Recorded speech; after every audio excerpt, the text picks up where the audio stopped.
السلام علیکم اکای حاجی میرزا، من یک مخلص شما هستم.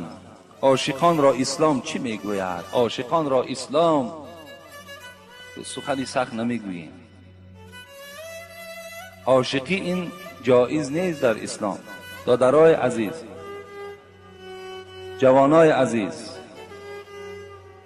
عاشقی خود معنی ندارد. هر کسی را که شما میخواهین که نکاح کرده گیرین، شما را اسلام رخصت داده است که رفته چهره وی تماشا کن، رو وی ببین، خوب است، خوب صورت است، بد صورت است، خوش سخن است، بد سخن است، همه اینها را از تجربه بگذران و بعدا چیکار کن؟ و نکاح کرده بگیر. لیکن اجازت نمیدهد اسلام که تو با او دستی به دست کرده و ماها و سالها با او یک جایه بگردی و آخر آمده بعد نکاح کرده گیری. این حرام است در اسلام، اجازت نیست. شما وقتی یک دست یک دختر را می قپین، من به همه شما یک سخن را می رسانم، فقط خواهر خودتان پیش چشم بیارید. فقط خواهر خودتان. وقتی تو دست یک خواهر برادر می قپی، هیچ وقت نیتی تو نیتی پاک نیست، تو دروغ میگوی.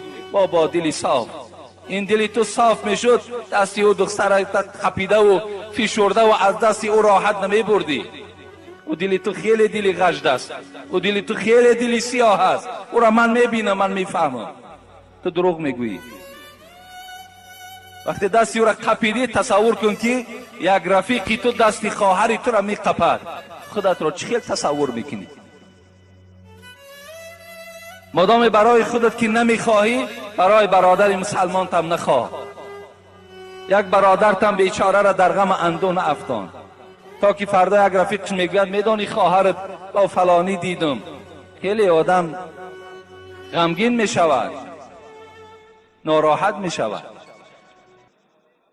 از این خاطر اسلام عاشقی را هیچ وقت جایز نمیگوید. حتی شما تلفنی هم صحبت داشته باشید، اسلام این حرام میگوید. تلفنی، زیرا صدای زن خودش ریاکسیا دارد، خودش یک وجود آدم را ویران میکند. با تلفن حتی همراه او صحبت نکن.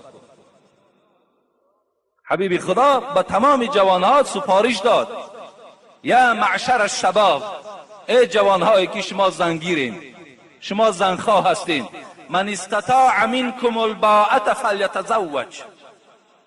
کدامید که اگر قوت داری، پول داری، زن بگیر. و باز گفته است پیغمبر: ای مردم دختردار، مهر دخترتان بلند نکنید.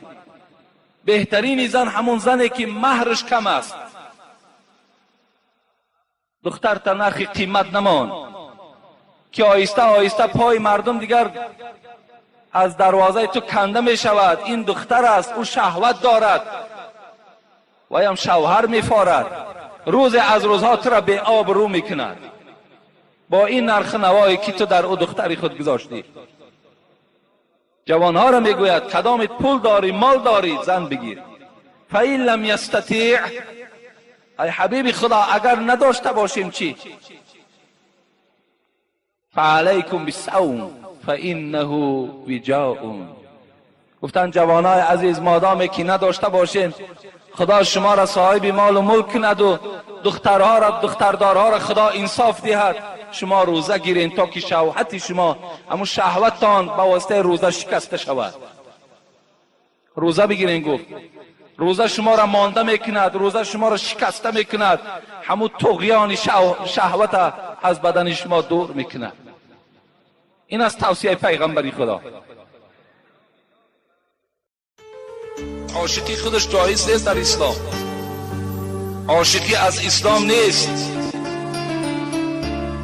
شما فقط میتوانید کدام دختری را که دوست میدارین، شما میتوانید که رفته از او مثال یک تماشا کنین، چهره او حکایه میکنه که من یک دختر در عاشق شدم، یعنی دوست داشتم، میگه برای من اینقدر اجازت شد که فقط باید تو میتوانی که یک نظارت کنی، یک نگاه کنی. من از پس درخت میرفتم، میایستادم و راهگردی او را و چهره او را تماشا میکردم. صحابه پیغمبر این چنین میگویند: یک صحابه دیگر که ابو هریره روایت میکند، میگه پیش پیغمبر آمد گفت من فلان دختر انصاری را میگیرم، یعنی از همون مردم مدینه را. پیغمبر خدا گفت رو با وی صحبت کن، زیرا که چشمهای دخترهای مدینه یک چیزی دارد که به تو معقول میشود یا نمیشود. یعنی شاید در چشمهای همون دخترهای مدینه یگان خالی بوده است یا یگان کمبودی وجود داشته است. پیغمبر خدا این جوان گفتن اول دیده و بعد چیکار کن؟ به نکاح درآ. برای همین شما میتوانید که رفته او را، یعنی در جای خلوت و در شب دعوت نی، میتوانید مثال به خانه شوین، در حضور همون پدر و مادرش چهرهش ببینید، خب با او مصلحت کنین. این در اسلام برای شما رخصت میدهد. لیکن با او عشق ورزی کنی و با او دست درازی کنی و با او مثال در شهر سیل و سیاحت کنید، این در اسلام برای شما رخصت نمیدهد. زیرا اون دختر تو میگیری نمیگیری و شرمنده میکنی. عاشقی خودش جایز نیست در اسلام، عاشقی از اسلام نیست. شما فقط میتوانید کدام دختری را که دوست میدارید، شما میتوانید که رفته از او مثال یک تماشا کنین، چهره ها حکایه میکنه که من یک دختر را عاشق شدم، یعنی دوست داشتم.